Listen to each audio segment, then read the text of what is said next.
What's up, guys? Welcome back to the Infamous Project. We are out in the backyard today doing some backyard activities.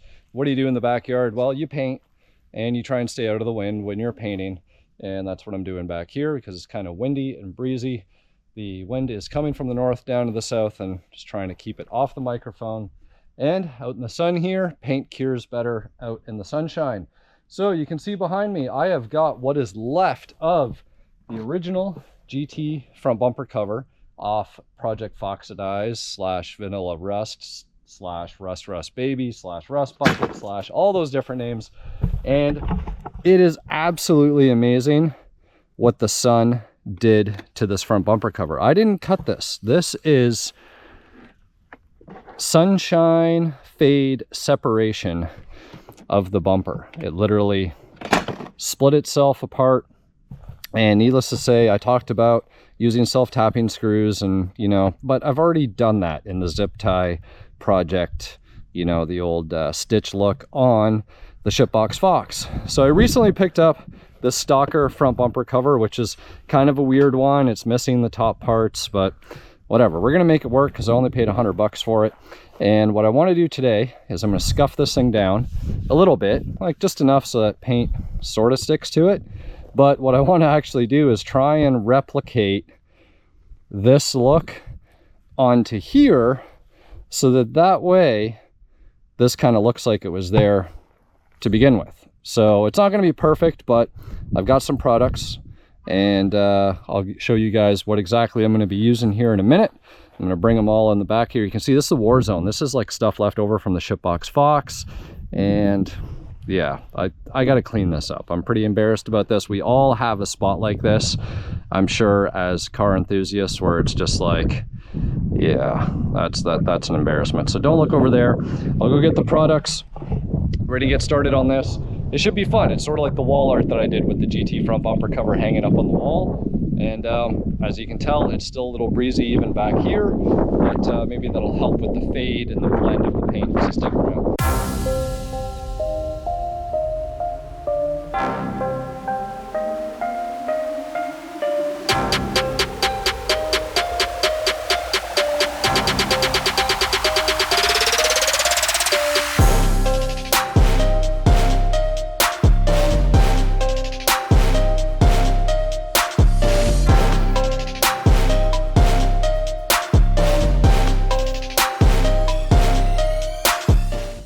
We're back. Here are some of the products. So we've got a Scotch pad, we've got masking tape because I want to mask out the where the pinstripe or the molding stripe goes.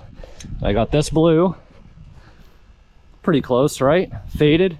We've got this, which I feel like will be sort of like that.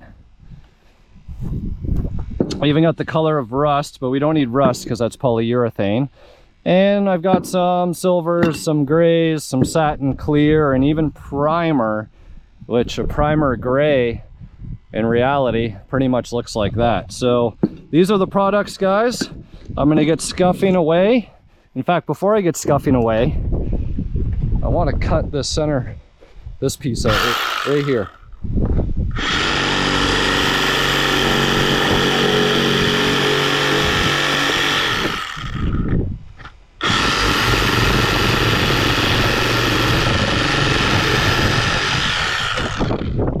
Looks better. I don't know if I can get that any straighter. I think that'll do. All right, so let's start scuffing.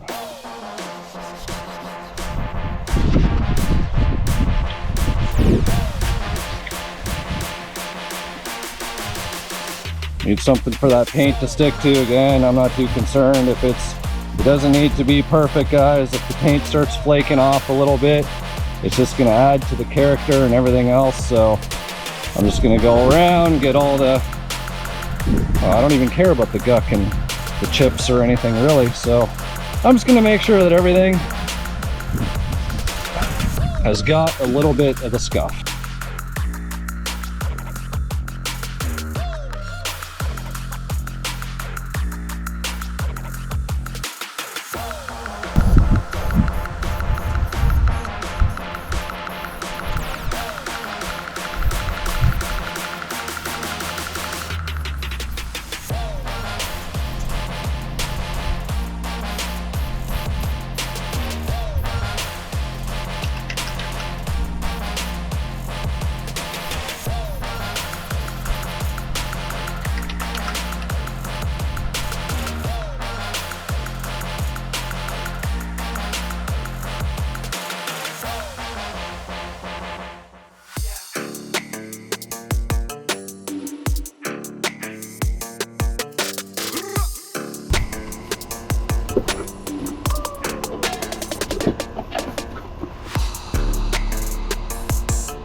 Not too bad, right?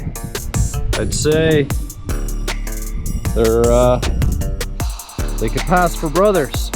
So now, time to get some fine line tape. I'm gonna mask out the molding in here, and we're gonna paint on the pinstripe, because why wouldn't you go to that extreme for a piece of shit car?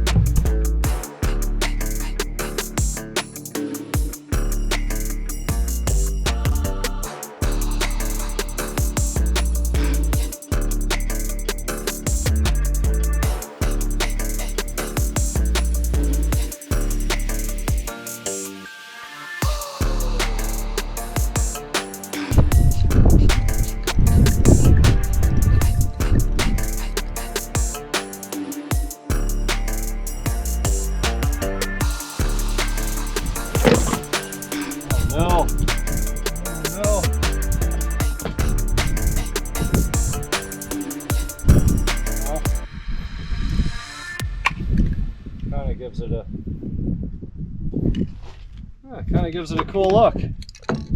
The accident actually kind of mimicked what's going on here. Maybe I should. There we go.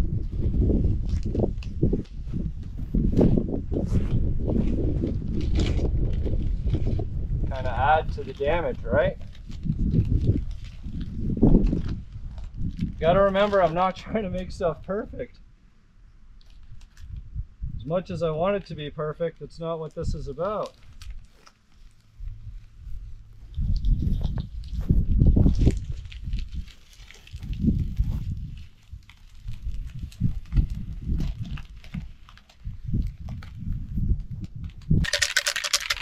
All right, guys, and for the last little bit of effect, you know, there's like a little bit of blackish, you know, like a little bit of mold.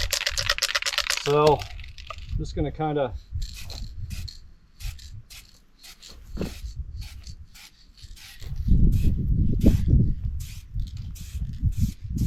almost just like overspray.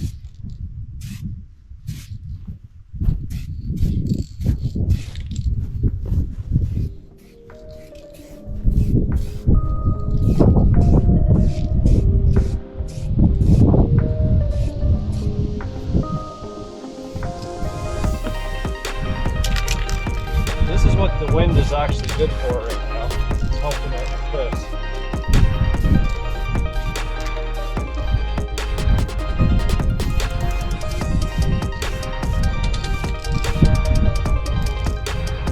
Time to clear coat. We're done.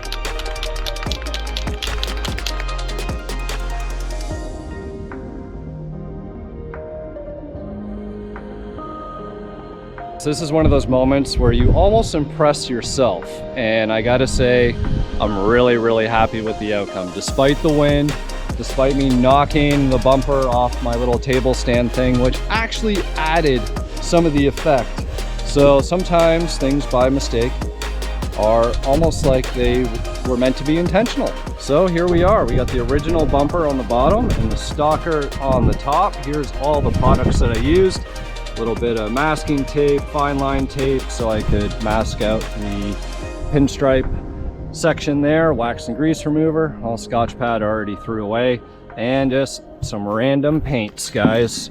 You know, the old Rust-Oleum. This one was just a shot in the dark. I was like, I knew I didn't need a bright yellow. I almost needed like a, I don't know, road paint yellow, if you will. A little bit of black to give a little bit of a mold effect. And I actually used primer for the bottom section because that was a pretty close match.